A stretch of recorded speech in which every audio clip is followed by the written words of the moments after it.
Good morning, friends. Thanks for joining me in our Unfolding the Word study today as we continue to push forward in our study in the book of Daniel.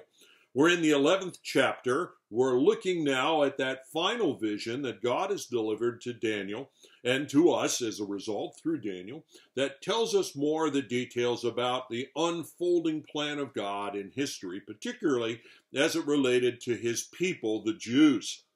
I'm going to read to you a verse today, just two verses really, verses 21 and 22. In his place shall arise a contemptible person to whom the royal majesty has not been given. He shall come in without warning and obtain the kingdom by flatteries. An army shall be utterly swept away before him and broken, even the prince of the covenant.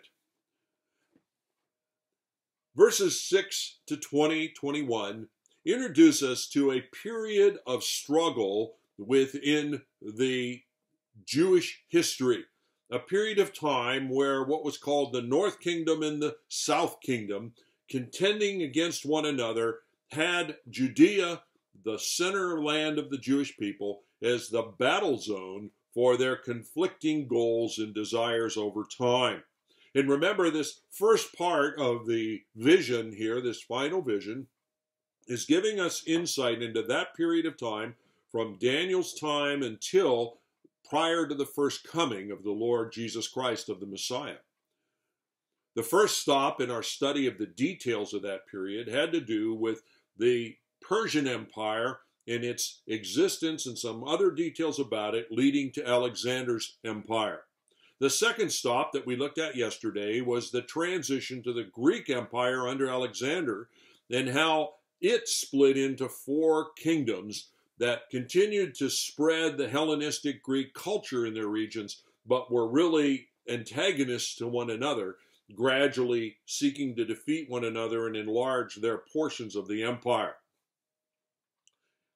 Today, the third stop in looking at details has to do with the Seleucid Empire and Ptolemaic Empire, those Hellenistic cultures, competing with one another, struggling for mastery, and a mastery that forced their armies to often be in the Holy Land and contending with one another there.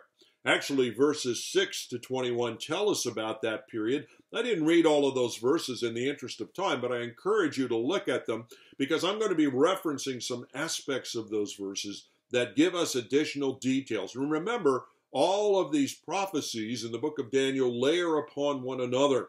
They're not conflicting with one another. Each new aspect of the prophecy gives us further details about the broad flow of history or the flow of history as it relates to the people of God.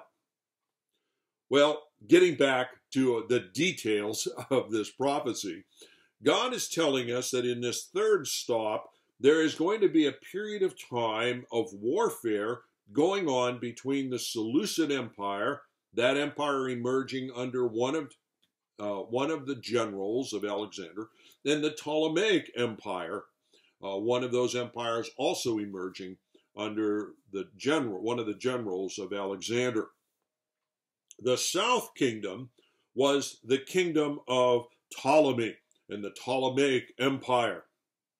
While initially Ptolemy did not control the Holy Land, as time went on during his reign, he extended the border into modern Judea.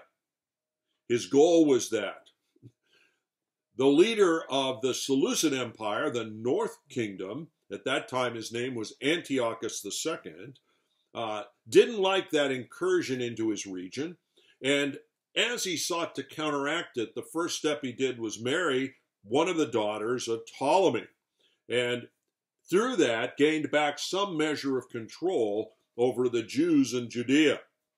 But then he was already married, and his first wife and the supporters of the first wife killed him, and then as a result, the South Kingdom, Ptolemaic Empire, regained complete control over that region.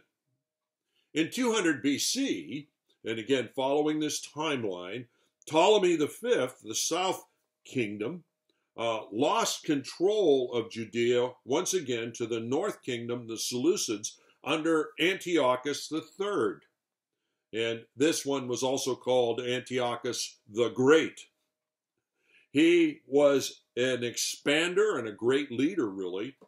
But as he continued to do his expansion, he ran into a roadblock on the western borders of his empire, and that was an alliance emerging between Rome, which was now growing in importance and power, and the Ptolemaic Empire. Their alliance put a blockade on the expansion of the Seleucid Empire. And so in 191 BC, some of that control over the Holy Land went into abeyance, and the Eastern Empire of Seleucids did not control it. Once again, the reason I'm breaking that out, pointing it out to you, is that God is telling us what's going to happen in this future for his people. Antiochus III, after having been defeated, was forced to sign a treaty with Rome in 188 BC. He was later killed in 187 BC. His youngest son, who would be called and given the name Antiochus Epiphanes, was taken as hostage by Rome and raised in the town of Rome, the city of Rome. It was a way of trying to guarantee that this troublesome Seleucid Empire would not continue to cause grief for the Romans. One of the other sons of Antiochus the Great, instead a son separate from Antiochus Epiphanes, took over the leadership of the Seleucid Empire and for the better part of a decade ruled over it. Upon the death of that other son, the empire itself was in turmoil, and the elevation of the son of Seleucus the fourth, which was the other brother of Antiochus Epiphanes, the sons of that ruler were not given much credibility by the company, by those in power within the region. And so they began to look around and say, what can we do? And it was in the context of that Antiochus Epiphanes comes back on the scene. He was no longer the rightful heir because that should have passed to the children of his brother. But through intrigue and personal charisma, he built a following among critical leaders in the Seleucid Empire. They saw him as possessing those skills that would give them the best chance of having a future for their kingdom and perhaps breaking free of some of that hated opposition of that combined alliance of Rome and the Ptolemies. So Antiochus Epiphanes comes on the scene. Chapter 8 told us a lot more about Antiochus Epiphanes, that little horn, not the little horn of the Antichrist, but one who prefigured him. And we learned in chapter 8 about the terrible suffering for the Jews that emerged under Antiochus Epiphanes.